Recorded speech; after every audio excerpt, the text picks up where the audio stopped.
farmacéutico es uno de los lobbies más influyentes del mundo.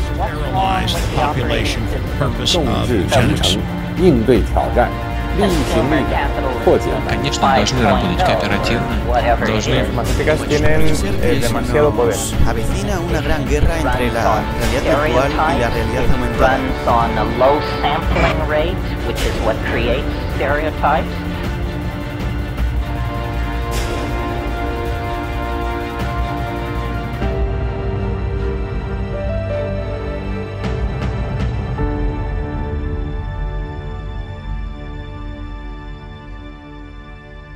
Hola, ¿cómo están? Bienvenidos y espero que se encuentren bien y preparados para esta nueva edición de Humo y Espejos.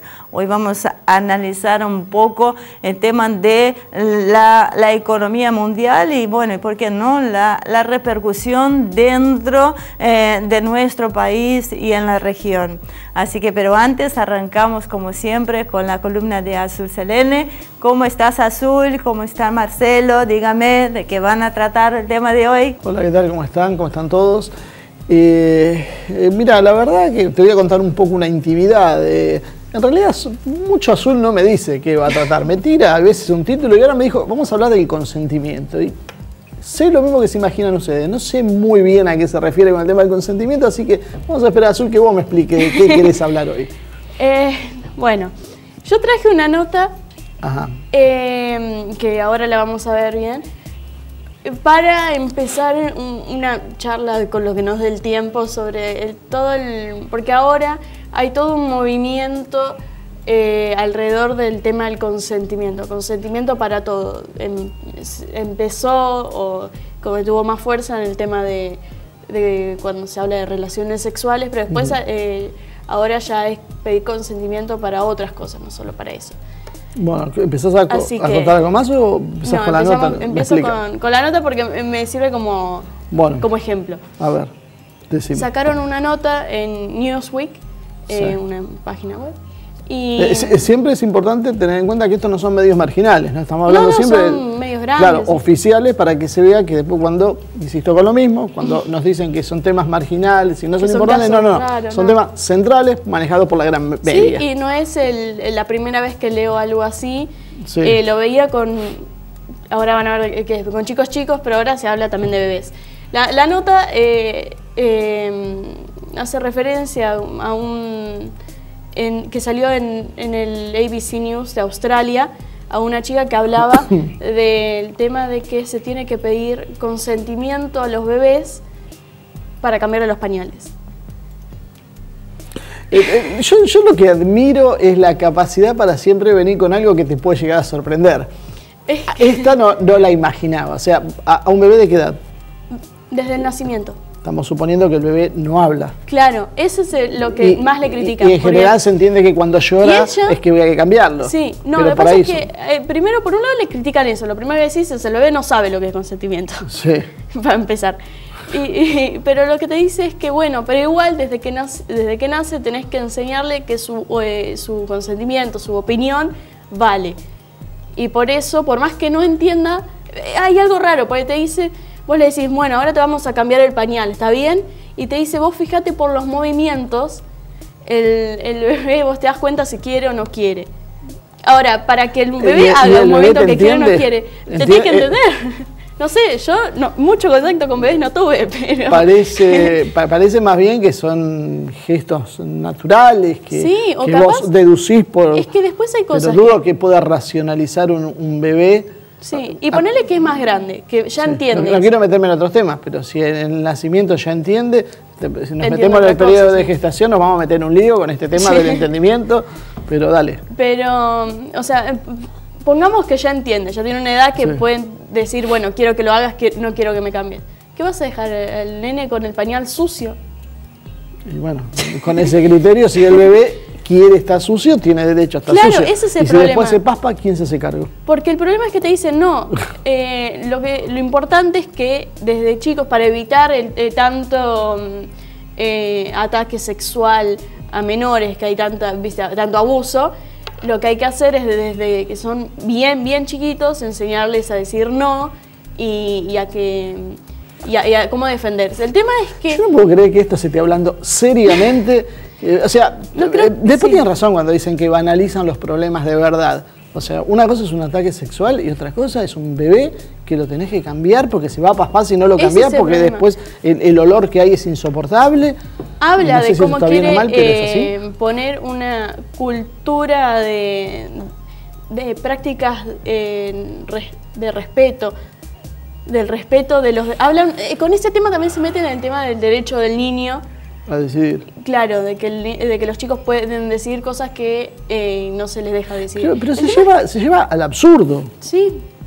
O sea, esto creo que es el ejemplo más cabal del absurdo que se puede llegar a plantear. O sea, es que el problema es ese. O sea, sí. ¿Y quiénes son los que dicen esto?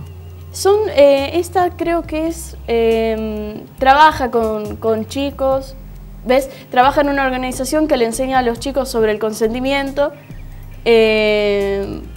Todo vino a raíz de un caso de un abuso sexual que hubo. La mujer esta se describe como una educadora sexual y bueno, da charlas, conferencias, va por ese perfil.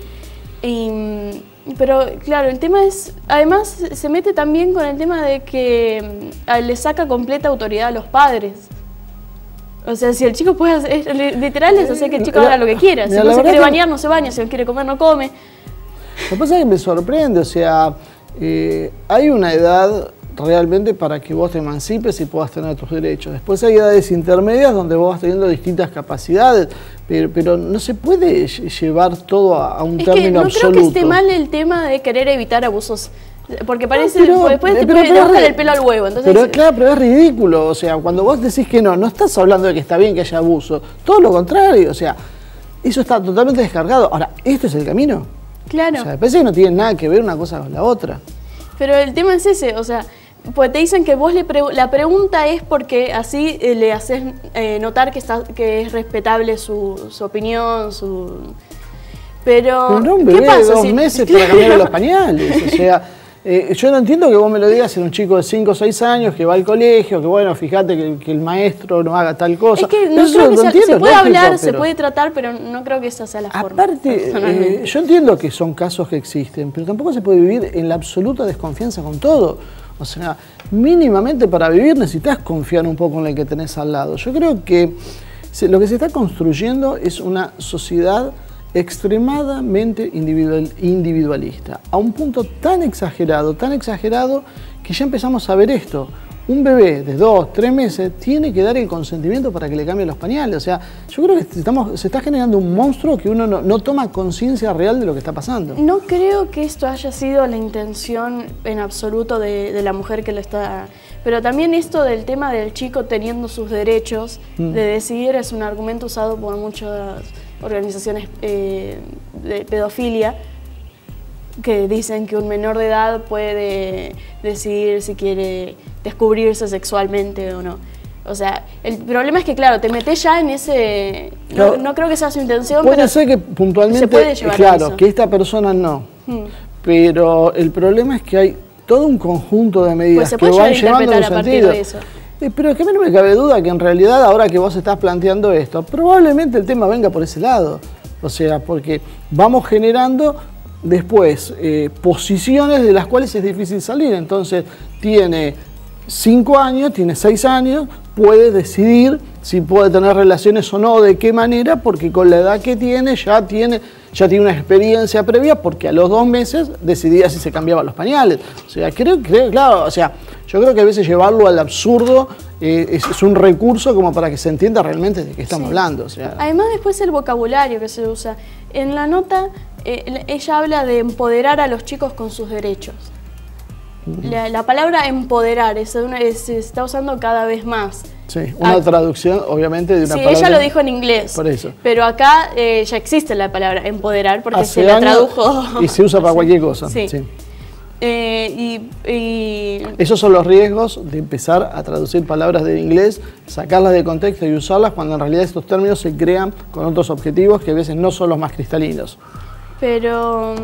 Nada, quería traer precisamente esta nota porque me servía perfecto para explicar el tema de hasta dónde se lleva el consentimiento Pues, a ver, ya no tenemos tiempo, pero una cosa es el consentimiento ya cuando sos capaz de consentir y en ciertos aspectos, pero después en otros, sí, a los 2 meses que te puedan cambiar o no el pañal, creo que ya eso va más allá de si te consentís o no. Bueno, Ivonne, entonces ahora vamos a ir con vos y bueno, te pido un poco de moderación en tus comentarios. Muchísimas gracias por la advertencia, Marce. Azul, nos vemos la semana que viene.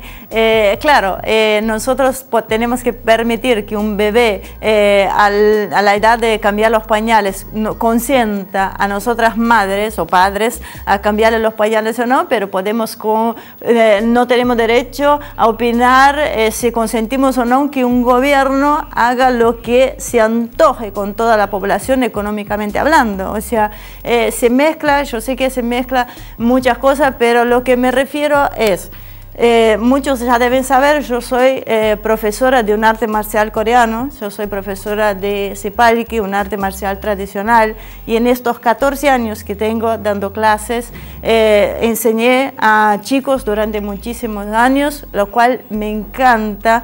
Y lo que he percibido a lo largo de ese tiempo es la falta de valores y límites que hay con los chicos. Si es un adulto, que también doy clases para adultos, si es un adulto, el adulto ya viene con su formación. Entonces, cuando entra a la clase, acepto o no las reglas de un arte marcial tradicional. Cuando es un chico, enseguida se adapta, pero lo que uno nota mucho es la falta de valores, la falta de consideración, o sea, la falta de límites, y esto es importante. Entonces, a un chico, mientras estamos poniendo los pañales, los padres no podemos estar pidiéndole permiso a un chico si lo tenemos que cambiar o no. Nosotros tenemos que hacerlo porque corresponde hacerlo. Entonces, para eso estamos los padres, para nosotros marcarle los límites y enseñarle los valores que cada familia considera que sean sus límites. Entonces, es muy difícil que otros se arroguen el derecho de poner límite a los padres. Por eso también es cierto lo que vos decís, determinadas organizaciones usan estos estudios para cuestiones que no son las correctas. Así que bueno, hay mucho para hablar, como siempre, a disposición de ustedes en nuestras redes sociales, en nuestro canal de YouTube, para contestar todas las inquietudes. Y bueno, los lleva un pequeño corte y enseguida regresamos con nuestro invitado de hoy y el tema central del programa.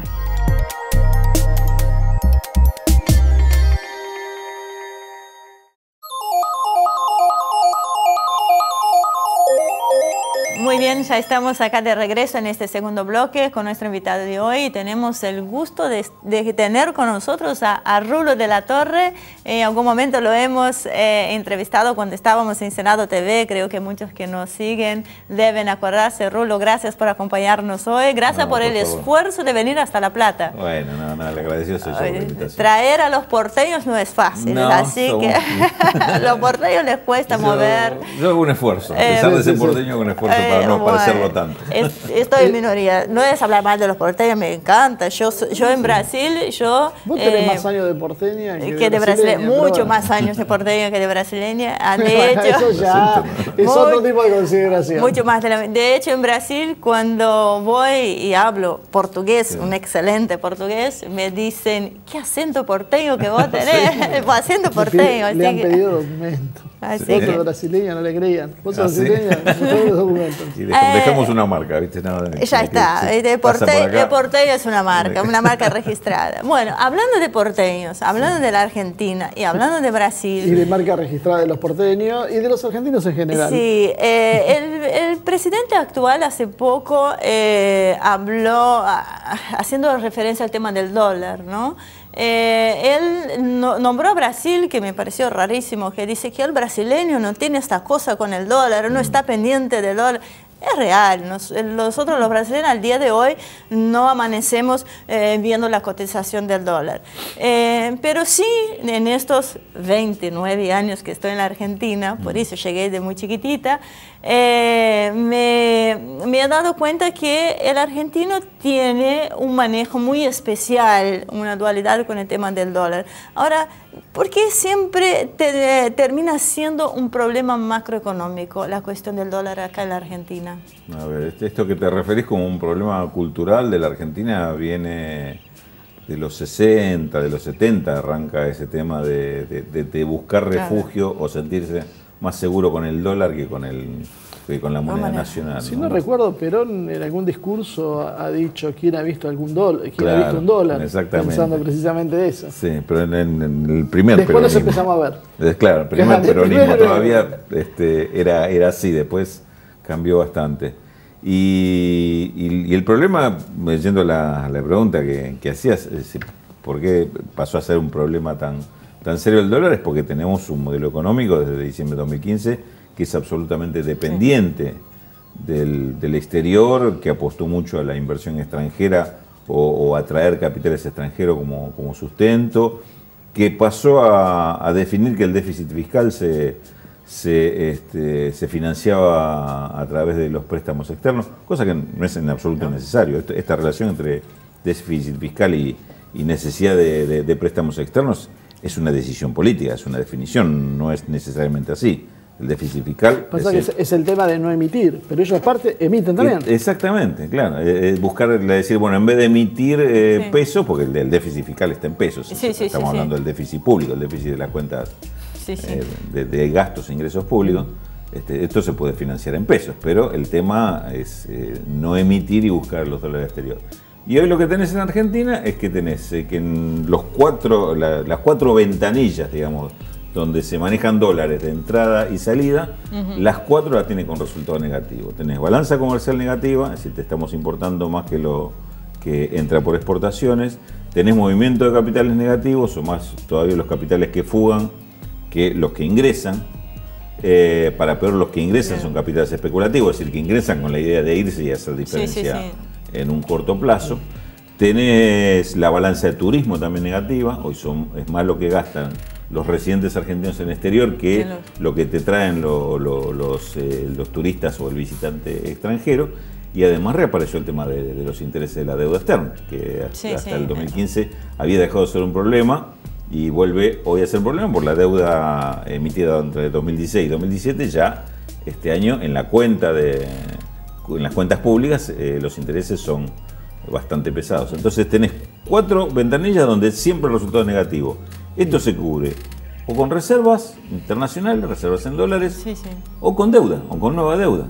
Y es lo que ha hecho este gobierno, es decir, va adquiriendo nueva deuda. Ahora, mientras no cierres estos cuatro problemas, o por lo menos un par de los cuatro para decir empiezo a compensar, vas a seguir teniendo este problema. Es decir, Argentina está en el camino de una crisis de sector externo. Y yo te diría que por el diagnóstico del gobierno cada vez estamos peor, digamos, porque es como que estamos acercándonos al precipicio y parece que aceleráramos en vez de bueno, lo que pasa es que nosotros hemos tenido, pareció que en el 2001 habíamos aprendido la lección. Nunca más neoliberalismo, se acabaron las recetas monetaristas, volvimos a reincidir. Somos como esos adictos que nos cuesta salir. Pero nos cuesta salir porque yo creo que no se entienden a veces algunos conceptos básicos. Entonces quería que hagas un poco de docencia económica. Primero, vamos a empezar algunos de los mitos que se me ocurren ahora. ¿Por qué no podemos imprimir? ¿Por qué no se puede cubrir con impresión? Porque eso nos dicen inflación. Sin embargo, que tengamos una empresa que tenga, no sé, un alimento de primera necesidad, que controle el 80% del mercado, eso no trae inflación y creemos que esa persona va a poner el precio, esa empresa va a poner el precio por cuestiones macroeconómicas y no simplemente porque abusa de su posición. Yo esto lo he visto con empresas corporativas que me lo han dicho. ¿Cuál es el límite del gasto que tiene un cliente? Bueno, ese es el punto que nosotros vamos a llevar el precio, no nos importa el costo. Claro, tal cual. Sí, claro, Argentina tiene, con el tema de inflación, Argentina tiene un problema estructural, que es esto que vos estás mencionando. Es decir, tiene una estructura de formación de precios donde los formadores de precios son absolutamente dominantes en su mercado. Es decir, si uno toma los 14 o 15 insumos principales de la industria o de la producción en general, son todos oligopólicos u oligopólicos. Oligopólicos quiere decir que puede haber tres, pero no compiten entre los tres, sino que se ponen de acuerdo de precio. Cemento es un ejemplo, pero si vas al hierro, al aluminio, al vidrio, a los plásticos, en todos los rubros te encontrás con eso, que está muy concentrada en alguno de los factores insumos principales la producción. El ejemplo lo tuviste, digamos, cómo funciona el mecanismo de formación de precios. El ejemplo lo tuvimos en el 2015. 2015, cuando de octubre a noviembre se ve que Macri queda bien posicionado, la expectativa es si ganaba Macri venía una devaluación importante. ¿Qué hicieron muchas empresas monopólicas? Aumentaron fuertemente los precios a la espera de la devaluación. Ganó Macri, hacen la devaluación. ¿Qué hicieron esas mismas empresas? Volvieron a aumentar porque ahora se había devaluado. Es decir, hubo dos aumentos en pocos meses de la misma devaluación. Es decir, ¿por qué? Y porque el mercado lo permitía. Porque el mercado lo aceptaba. Por eso, y entonces, ¿en cuánto incide por eso digo, tenés aumentos en algunos rubros, como por ejemplo acero, del 100% en pocos meses entre 2015 y 2016. Sin causas que lo justifiquen. Sin causas que lo justifiquen. Digamos, simplemente en un caso por expectativa y después por volcar una devaluación que a ellos los afectaba poco. ¿No? Tampoco es un producto que Argentina exporte en cantidades que diga, bueno, si exporto en esta cantidad, quiero en el mercado interno ganar lo mismo que gano cuando exporto. Entonces, si me sube el dólar, te aumento internamente. Bueno, acá no, es un producto para el mercado interno. Decías, el tema de por qué no emitir. Sí. Por este criterio monetarista que ha llevado que el Banco Central impusiera en estos 2 años el criterio de que si emitía, generaba inflación. Si emitía, hacía que, habiendo más dinero circulando, ese dinero fuera al dólar, entonces iba a hacer subir el dólar. Bueno, la conclusión la tenemos. No emitió, hizo inclusive a través de este instrumento que son las LEVAC, que paga tasas de interés altísimas para absorber dinero, aspirar dinero del mercado. ¿Qué hace con ese dinero? Lo pone en una caja, cierra la caja y se sienta encima, porque la idea es que ese dinero no salga, no se mueva. Paga tasas altísimas por esto que llaman esterilizar el dinero. ¿Y cuál es el resultado? Inflación y sube el dólar. Es decir, está claro que no funciona, por lo menos para esta economía argentina. Esto no funciona. Los precios se determinan por otros criterios, no por la cantidad de moneda circulante. Bueno, a pesar de eso, estamos pagando unos costos altísimos en todo sentido por este tipo de política. Y encima no resolvimos ni el tema de la inflación ni el tema de la huida hacia el dólar, ¿no? Y el otro de los mitos fundacionales, creo, de la Argentina es el Banco Central y la independencia. ¿Se puede gobernar con un Banco Central independiente cuando te fija tasa, te fija emisión? Sí, es que no existe el Banco Central independiente. No existe. Yo creo que es un mito a nivel mundial. Digamos, bueno, la Reserva Federal de Estados Unidos, ¿se puede decir que es independiente del gobierno? ¿Esta Reserva Federal es igual que la Reserva Federal de Obama? No, una Reserva Federal que correspondía a la política del gobierno. Y si Trump llegó con otras ideas, inmediatamente dijo, van a subir las tasas de interés porque Trump viene con la propuesta y cambia el titular de la Reserva Federal, suben las tasas de interés. La política del Banco Central, la política monetaria, se adapta a la política económica que tiene cada país. En la Argentina pasa lo mismo. Nadie puede decir que el Banco Central funciona independientemente del gobierno. Responde a esa política con un criterio, a mi forma de ver, equivocada. Es decir, un criterio que está llevando a que no se resuelvan los problemas y encima los costos sean altísimos. Vos decías, antes, 2001 no aprendimos la lección. Bueno, el mundo tampoco aprendió la lección en 2008, cuando fue la crisis del neoliberalismo, muchos pensaban que era la tumba del neoliberalismo. Se salieron de la crisis con más neoliberalismo y con mucha emisión. Con la emisión de Estados Unidos. La flexibilización cuantitativa. Flexibilizó. Ellos no emiten. Claro, dice, bueno, te van a decir, bueno, pero el dólar es una moneda internacional, a diferencia de nuestro que queda nada más que en el mercado interno. Sí, claro, pero ¿dónde está la inflación mundial que hubiera generado esa emisión? Claro, y aparte lo mismo pasa con el euro, pasa con el yen, todo. Japón, no sé cuántos billones ahora está reinvirtiendo su economía para tratar de hacerla despegar y yo no veo la inflación. Cero. La inflación es cero de Japón directamente. Entonces. Y ahora con el tema ese que vos mencionaste de Trump y el gesto que hizo a la Argentina como de un apoyo moral, porque es raro que nuestro gobierno, este gobierno actual, busque apoyo en Estados Unidos estando en contra al gobierno actual de Estados Unidos, ¿no? Porque él se jugó por otro lado.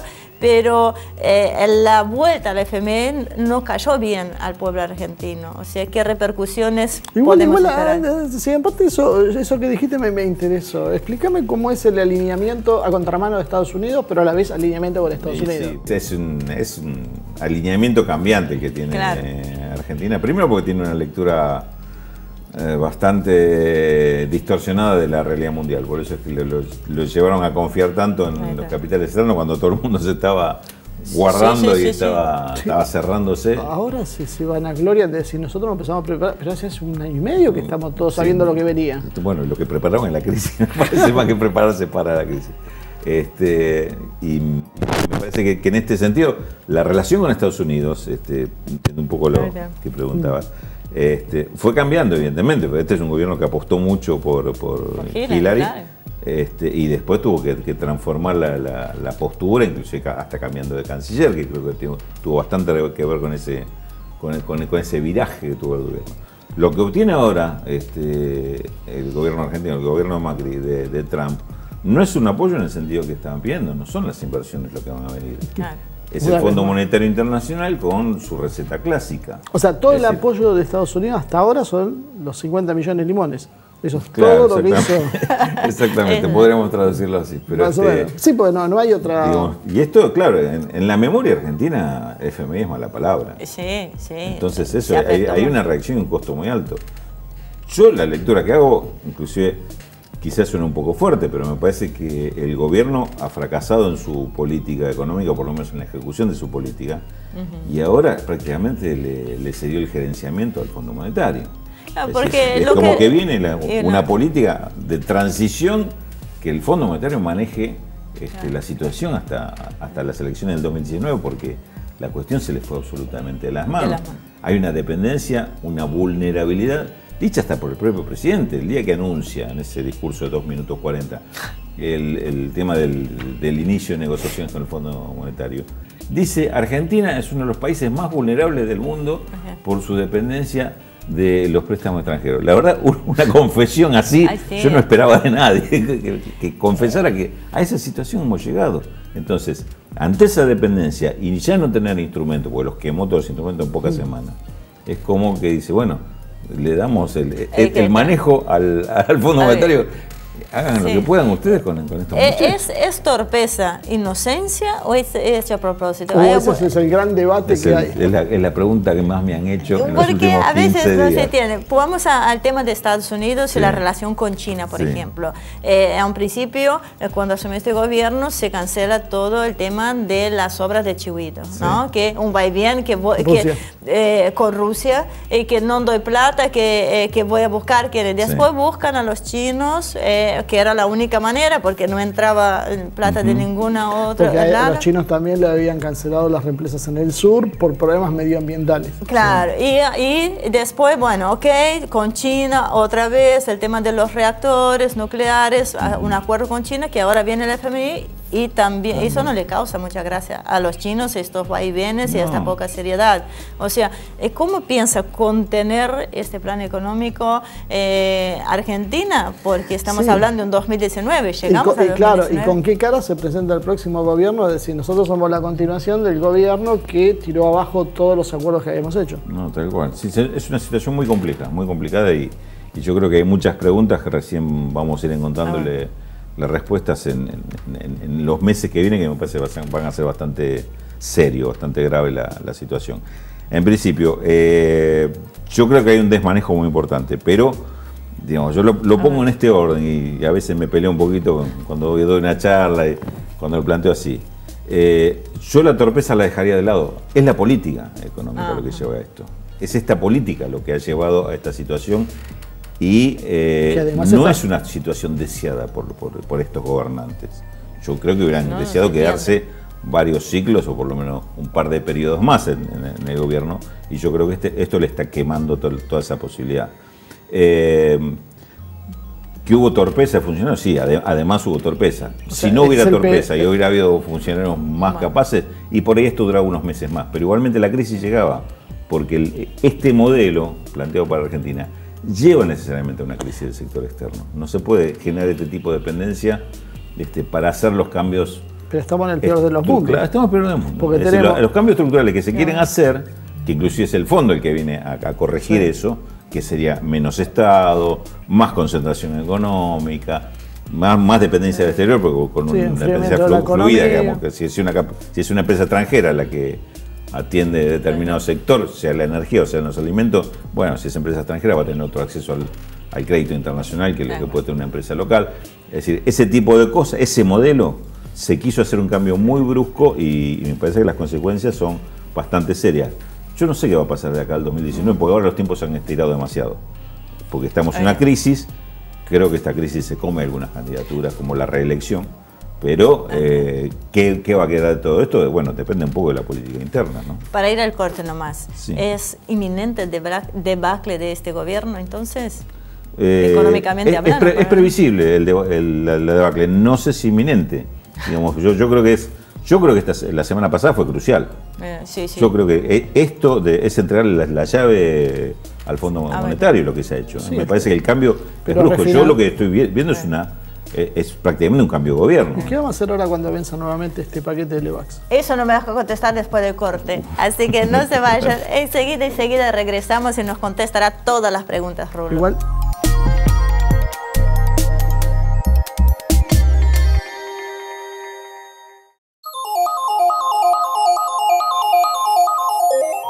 Bueno, después de una intensa pelea interna acá en este pequeño corte, regresamos en esta última parte. Voy a dar la palabra a Marcelo Ramírez para que podamos la idea, evitar. yo explico para que se entienda, la idea era dividir la primera parte en lo nacional y una segunda parte hablar de otros temas más generales. Pero siempre bueno, se ha dicho que la política internacional es lo que define de cierta forma la política interna. Sabemos también que el orden a veces no es el prioritario. Pero bueno, para cerrar un poco el tema local, que yo creo que se va a seguir hablando mucho y yo creo que la idea de nuestro programa es hablar más los temas de fondo y no tan coyunturales, que para eso hay muchos medios. Me quedé pensando con el tema de Trump y lo de ir a contramano. Trump sale de todos los tratados internacionales y nosotros queremos hacer un TLC con la Unión Europea. Exacto. ¿Cómo se entiende esto? O sea, esto ¿cómo le cae a Trump y después le pedimos ayuda? Es eso, vamos de contramano, vamos a contramano, también en eso. Y vamos a contramano inclusive de los intereses de algunos sectores muy fuertes de la Unión Europea. Por eso el tratado está trabado por los planteos de la Unión Europea y países como Francia y el sector agrícola y otros sectores que no quieren saber nada con este tratado. Del lado del Mercosur, Brasil y Argentina, con los gobiernos de Temer y Macri, han hecho un retroceso espectacular en las pretensiones que tenían, que se habían planteado hace 4 o 5 años. Se trabó el acuerdo porque había una necesidad de mínimas que habían planteado el Mercosur y Unión Europea era muy dura, no las aceptaba. Prácticamente Temer y Macri bajaron el 50 o 60% de esas pretensiones. Prácticamente le regalaron el tratado a la Unión Europea y la Unión Europea lo que hizo fue endurecer lo que había propuesto en aquel momento y había sido rechazado. En vez de flexibilizar, endureció. Y así todo no se cierra por los problemas que tiene la Unión Europea. En su momento Brasil había sido un poco más favorable, ¿no? Nuestro gobierno era el que estaba más con el pie en el freno y ahora se invirtió el tema. Exactamente, sí, se invirtió el tema, pero con Temer acompañando también. Tampoco es que sea... Vamos a ver qué pasa ahora. Pero claramente se invirtió. Acá también tuvo que ver una urgencia política del gobierno de Macri por cerrar este acuerdo. Inclusive, ustedes recordarán lo que hizo cerrar en Buenos Aires. La reunión de acá de la OMC fuera el escenario para, por lo menos, firmar un preacuerdo. Bueno, no se logró por estos problemas. Se le complicó mucho, pero la idea había sido esta. Ahora, yendo al tema de esta puja comercial, ¿no?, de Estados Unidos y China, Argentina no se aprovechó de ninguno de los lados algo que fuera conveniente a nuestro país. ¿Por qué se dio algo de esta manera? Porque claramente hay una disputa comercial, así bien Estados Unidos dice haber bajado ahora el acelerador. Bueno, Argentina en su momento tuvo una importante apertura a la relación económica con China, me estoy refiriendo al gobierno anterior, digamos, tuvo avances importantes, tanto... A ver, China tiene las condiciones que Argentina más necesita de un socio extranjero, es decir, tiene capitales, tiene un mercado importantísimo en cuanto a cantidad de consumidores, y además tiene interés en inversión física, es decir, no solo que es capital financiero que te puede ofrecer, sino además inversión física porque le interesa la energía, los alimentos, hay una serie de recursos que Argentina tiene y a China le interesan. A la vez Argentina, con un modelo de desarrollo propio, podría haberse aprovechado de esto y decir, bueno, necesito capitales para desarrollar esta industria, este sector, este recurso, y poner las condiciones. Esto también me parece que es una condición importante, que China es un país que en este tipo de inversiones y en las negociaciones es más abierto que lo que tradicionalmente son los europeos y hasta los estadounidenses, que vienen y te venden el paquete cerrado. El paquete cerrado, exactamente. No se discute nada, ellos vienen, traen la tecnología, se la llevan y ponen sus propios técnicos a ejecutarla. China es más abierto. China, si los dejas, te ponen todos. Si los peleas, no se van, digamos. China nos han dicho en más de una oportunidad. Sí, pero hay un prejuicio con respecto a eso. Los chinos lo que dicen es, nosotros vamos a negociar por nuestro país. O sea, ustedes son los que tienen la responsabilidad de negociar por su país. Si de repente nosotros vamos y las condiciones no son aceptables para tu país, no es porque nosotros las impusimos, es porque ustedes las aceptaron. Es así, si vos le das la llave hasta de tu casa, los chinos van a pensar, bueno, a ver qué aprovecho la casa para tener una oficina comercial ahí. Seguramente, no por maldad, sino por aprovechar. Por eso digo, a mí me parece muy importante con este tema de inversiones extranjeras, tener un proyecto de desarrollo propio, si no, te lo impone el capital extranjero. Digo, ¿cómo estaba planteado el tema de las centrales nucleares? Por ejemplo, que es uno de los sectores donde Argentina, me parece, tuvo un desarrollo más coherente durante varias décadas.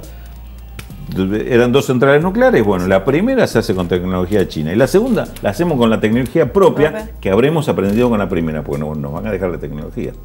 Entonces van a hacer el aporte de capital y en algunos aspectos de tecnología, pero el desarrollo tecnológico de esa quinta central iba a ser argentino. ¿Por qué? Como se suponía que aprendía en la cuarta, en la anterior, hecho con los mismos chinos. Bueno, esto es una forma de plantear las cosas que lamentablemente en este último periodo, en este periodo actual no se puede concretar, es verdad. Bueno, ahora metiéndonos en otro tema para entender en qué mundo estamos parados. O sea, en dónde estamos parados y qué nos está por esperar. Vos me hablabas del 2008 y el estallido de la burbuja de Lehman Brothers. Ahora, ¿estamos a punto de nuevos estallidos? ¿Está, como algunos dicen, Trump obsesionado por pinchar este esquema Ponzi a nivel mundial que se está haciendo? ¿Vamos a eso?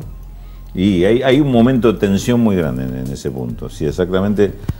Yo no me animaría a pronosticarte un nuevo estallido, pero sí hay un momento de tensión muy grande entre esta cuestión de la financiarización del mundo económico, que ha provocado esto, lo que se llama la estructura piramidal de Ponzi, es decir, que el dinero produce dinero. Explica un poquito qué es eso para que la gente lo pueda hacer. Es el mecanismo por el cual el dinero se ha convertido, en vez de ser un accesorio de la economía real, es decir, un financiador de la economía real, tomar ahorros para prestárselo a alguien que con eso produce y gana, y además un capitalismo en el cual el más poderoso es el que tenía más industria, más empresas, producía más, en más lugares. Eso era el capitalista exitoso. Hasta los 70 más o menos. Claro.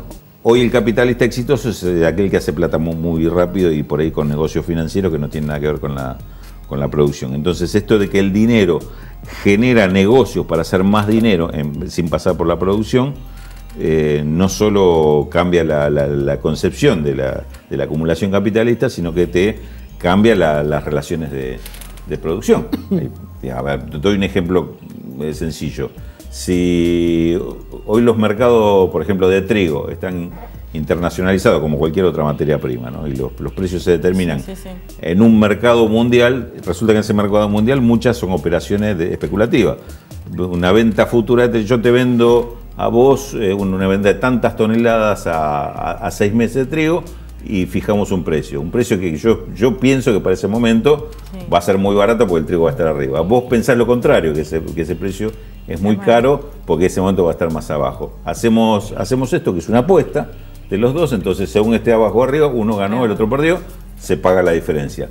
yo tengo trigo para venderte. No, nunca tuve trigo. Vos querías comprar trigo, te interesaba. No, tampoco te interesaba la operación, que era lo mismo que eso, que jugarle a la lotería un número. Entonces, en un mercado donde del 100% de las operaciones, el 90% son especulativas y el 10% son operaciones reales, que es lo que pasa hoy en los mercados del petróleo, del trigo,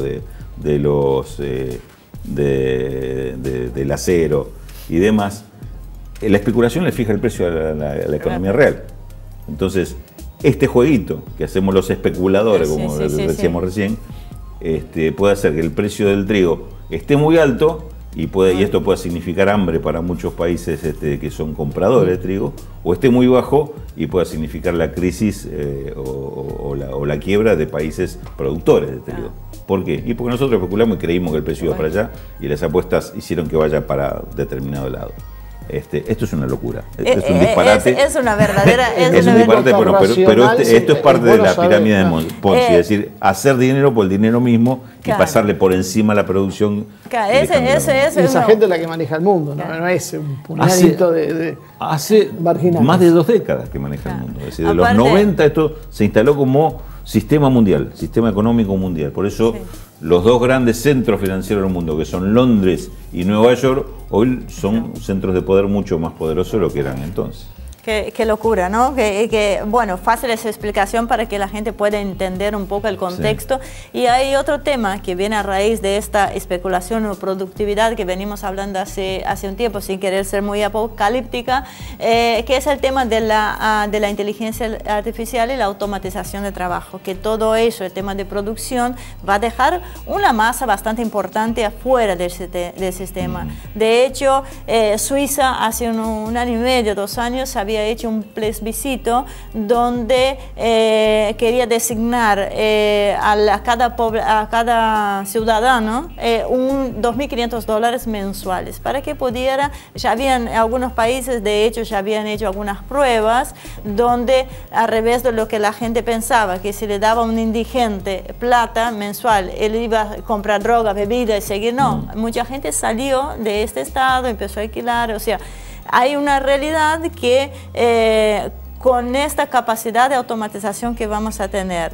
no vamos a necesitar tantas personas en medio laboral. No sé si van a surgir como en la revolución industrial la misma cantidad de empleos que se evolucionó. ¿Cómo podemos estar parados hoy? ¿Quién se lleva esa plusvalía del trabajo? Así, bueno, es parte, yo lo veo como parte del mismo problema. O sea, si tenemos una economía que atiende como objetivo del cumplimiento de necesidades básicas, de alimentación, de vida digna para las personas y demás, vamos en un camino. Si la economía va a ser únicamente acumulación de ganancias por quienes la manejan, vamos en un camino absolutamente distinto. Me parece que el origen de la economía, del estudio de la economía, tenía que ver con esto, con cómo desde el hombre prehistórico hasta la revolución industrial o más acá, cómo se hacía para que los recursos atendieran estas necesidades. Y dentro de estas necesidades también está la distribución del trabajo, es decir, que la gente trabaje y tenga su forma de acceder a los mercados, el tema de la inclusión, de la integración. Esto en los últimos años ha cambiado. Por esto que decíamos antes y por esto que vos estás diciendo ahora. ¿Qué sentido tiene la automatización, la robotización y toda la inteligencia artificial si eso lo que hace es provocar que quede gente desplazada del sistema? Si eso está puesto en función de mejorar los mecanismos de producción y demás, es una cosa. Si está nada más que para ganar plata y hacerle más barata la producción a alguno, es otra, digamos, porque entonces te está generando un problema que tenés que resolver de otra forma. Pero creo que con los psicópatas que gobiernan el mundo, te imaginas para qué te puestas. Bueno, exactamente. Es un tema que se va a resolver los no psicópatas tendremos que empezar a pensar este tipo de cosas y ver cómo resolvemos ese problema. Siempre, Marcelo, llegamos a la conclusión, el problema es político. Sí. Siempre es político el problema. Salvo la Facultad de Economía, pero el resto del mundo sí. Exactamente. El problema es político, la respuesta es política, pero pasa por ver esa economía que no es una cosa externa a nosotros, es parte de nuestra vida esa economía. Entonces, las decisiones deberían ser también políticas y democráticas, y el sentido que le damos a esa economía. Hay un tema más que me gustaría ver que lo aclares, que sé que se habla mucho y nunca termina de quedar claro cómo es el funcionamiento. Y justo el otro día salió una nota hablando de Suiza nuevamente, que hablaba de que van a realizar un plebiscito para impedirle a los bancos que puedan fraccionar el dinero. ¿Puedes explicar cómo es el mecanismo que utiliza un banco? Porque en general el común de la población no sabe esto. No. Yo tampoco. ¿Cómo funciona? Me sorprendió la pregunta, así que me vas a explicar a mí también, de paso. Claro, ¿y qué importancia tiene? Sí, en la población argentina sí sabemos lo que es un corralito. Sí. Y tiene mucho que ver con esto. Pues la explicación es la siguiente. Un banco, cuando toma ahorros o toma depósitos de la gente, como tiene libre disponibilidad de hacer lo que le parezca con eso, con esa plata la presta, da un crédito hipotecario, un préstamo para otra cosa, invierte el banco en alguna acción o bono o algún otro título del país o internacionalmente. Es decir, esa plata circula. Pero hay una cantidad de gente que puso su ahorro ahí y tiene derecho a ir a pedirlo en cualquier momento. Suponer que el banco recibió 100 y 90 lo puso así. Y los 10 cumplió con algo que es una ley que es el encaje bancario. Es decir, los bancos están obligados a poner un porcentaje, que en este momento creo que es del 5% de los depósitos que reciben en el Banco Central como reserva, como si fuera un fondo de garantía de todos los bancos. Y pones el 5 y los otros 95 los prestó. Suponete que esas personas que pusieron, uno tiene derecho a ir y pedir, quiero retirar mi dinero. Y así como tiene uno, el derecho lo tienen todos. Si los poseedores del 10% de esos depósitos fueran a retirarlo al banco, el banco seguramente tendría problemas si tiene 95 repartidos y solamente 5 de encaje. Inclusive tendría que pedir autorización para utilizar los 5 de encaje para que no sigan siendo un depósito. Y si en vez del 10 fueran el 20 o el 50% de las personas que van a pedir la plata, o sea que con el banco quiebra. Un 10% ya se puede desestabilizar. Y yo creo, claro, si 10% fueran al mismo tiempo o en pocos días a pedir el retiro, esto no es un caso hipotético que nunca sucede, sino que cuando hay cierta crisis o cierto pánico en la economía, es lo que sucede. Lo que se proponía en Suiza era que, digamos, llevándolo a los términos que acabo de explicar, es que ese encaje en vez del 5 fuera del 100%. Es decir, que todos los bancos estuvieran obligados o no tuvieran la facultad de hacer lo que quisieran con la plata. Entonces quedaban sujetos a alguna regulación o autorización para hacer la plata. En Argentina sucedió esto. En Argentina en el año 73 se dictó lo que acá se llamó la nacionalización de los depósitos. Los bancos privados podían tomar depósitos, pero no eran los dueños de los depósitos. Era el Banco Central que le decía, de los depósitos que tomó, usted puede 10% dedicarlo a préstamos para actividades productivas, es decir, a empresas que presentaran algún proyecto de productivo. Otro 10 ponele para préstamos personales, de consumo a personas asalariadas. Otro 10% para créditos hipotecarios. Entonces, había un esquema en el cual había un Banco Central que definía dónde iba esa plata y destinaba esa plata equitativamente o con algún criterio político. Es decir, entonces era el Banco Central el que respondía por todos. Si hay alguien que va a retirar la plata y el banco dice, no, bueno, acá la presté de acuerdo a lo que me autorizaron, si no tengo la plata, la diferencia me la pone el Banco Central. El sistema funcionaba así, es decir, reorientando. Y en situaciones de crisis, como la que vive Argentina o como la que vive el mundo a nivel financiero, no parece una respuesta tan alocada a esto. ¿No? Muchos van a poner el grito en el cielo con este tipo de cosas. Vamos a empezar a pensarlo para porque por otra cosa, digamos, no es solamente devolver los préstamos. Sí. Y si el banco lo puso, como sucede hoy con muchos bancos en operaciones o apuestas especulativas, que pone todo. Si entraron a jugarse como si fue con este gran casino que se ha convertido. Ese fue el problema con la ley la ley en Estados Unidos. Glass-Steagall. Claro.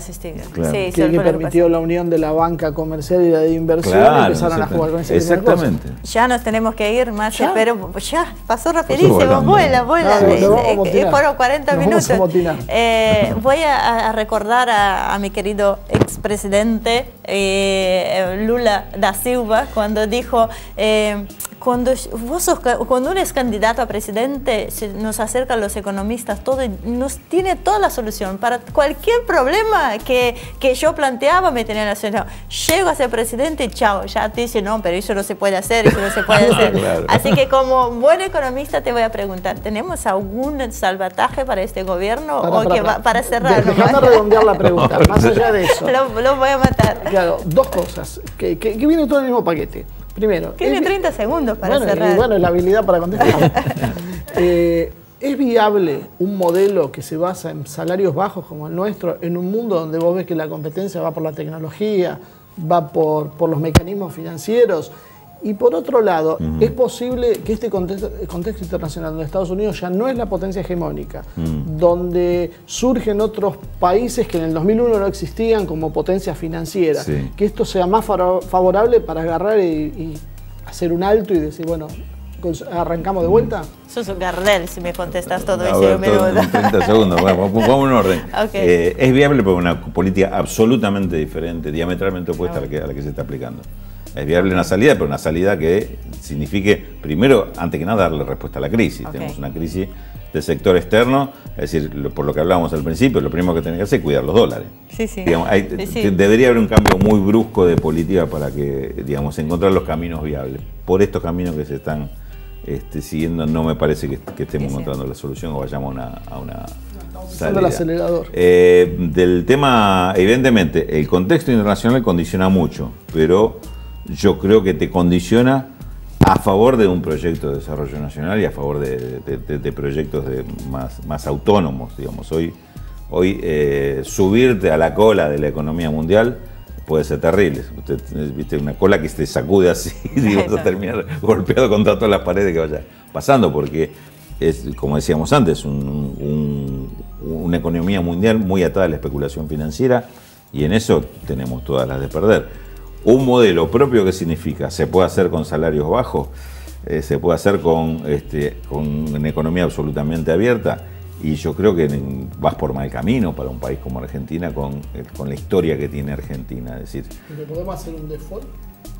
No lo deja hablar más. ¿Podemos apoyarnos en China y en otros países para suplir la necesidad de dólares si nos embargan todo como pasó? No, seguramente, y tenés que buscar ese tipo de caminos.